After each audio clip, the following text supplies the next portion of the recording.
So, how Southeast Asia adapted Indian ideas to local needs. So, this article has come in the Indian Express UPSC Essentials, the July issue. This is the current affairs magazine we follow for our preparation. So, let us read this article. Several archaeological landscapes show that Southeast Asia was not a passive recipient of Indian civilization, but an active participant.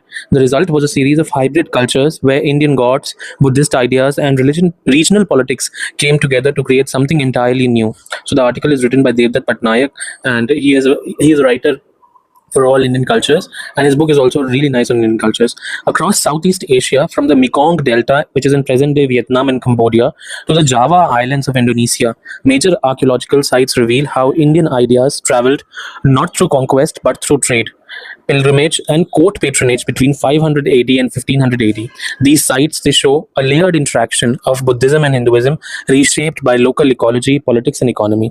Shaivism, trade, and statecraft in the Cham civilization.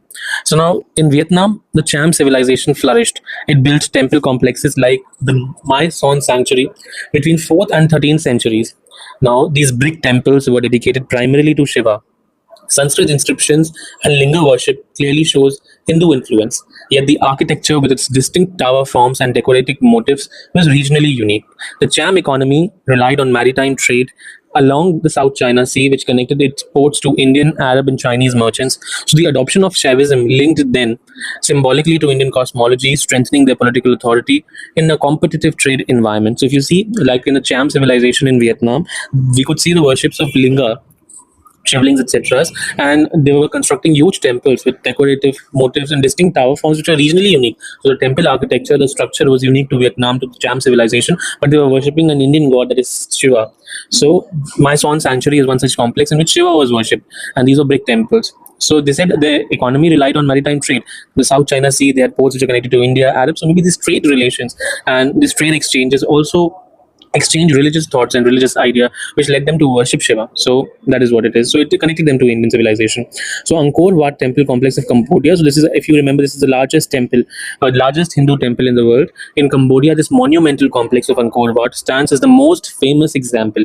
It was built in the 12th century by King Suryavarman II. It was originally dedicated to Vishnu, reflecting Hindu royal ideology. Nearby Angkor Tham and the Beyond Temple later expressed Buddhist influence under Jayavarman VII.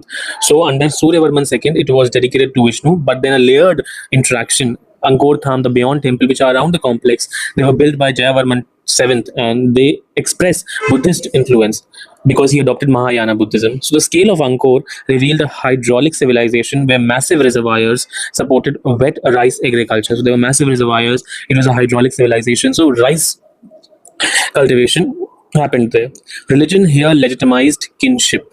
The king was seen as a Devraj or a god king, echoing Indian ideas but adapted to local political needs. And over time, the shift from Hinduism to Buddhism indicated changing patterns of power and patronage, but not a rupture. Inscriptions in Sanskrit and Khmer further showed how local scribes blended cosmologies with administrative realities. Buddhism, kingship, and Thai identity. In Thailand, early sites like, so this is Buddhism, kingship, and Thai identity.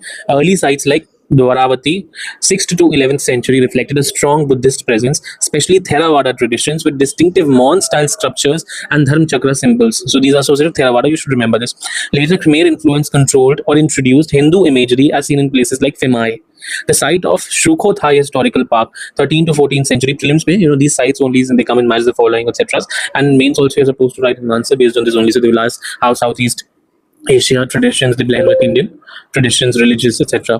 Mark the rise of Thai identity with Theravada Buddhism state ideology. Unlike Angkor's grand temple mountain model, Sukhothai emphasized serene Buddha images and monastic institutions. Economically, this reflected agrarian consolidation rather than vast hydraulic systems associated with the Khmer Empire. Buddhism here supported a moral kingship model rather than divine kingship, where rulers were guardians of the dharma rather than gods.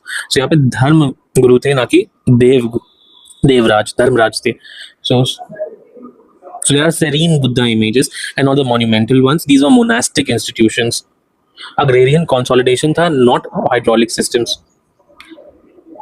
Now, Theravada, Mahayana, and the Hindu traditions in Bagan. So, in Burma, Myanmar, the vast plain of Bagan, 11th to 13th century, contained thousands of temples and stupas. Bagan was primarily a Buddhist center, especially Theravada, though early layers included Mahayana and Hindu elements. The kings of Bagan patronized monastic institutions, linking political power with merit making. The Irrawaddy river systems supported agriculture and trade, enabling temple construction on a massive scale. Pali scriptures imported from Sri Lanka shaped religious learning. Unlike the war driven narratives of the Mahabharata, Bagan's landscape emphasized the accumulation of merit through donation.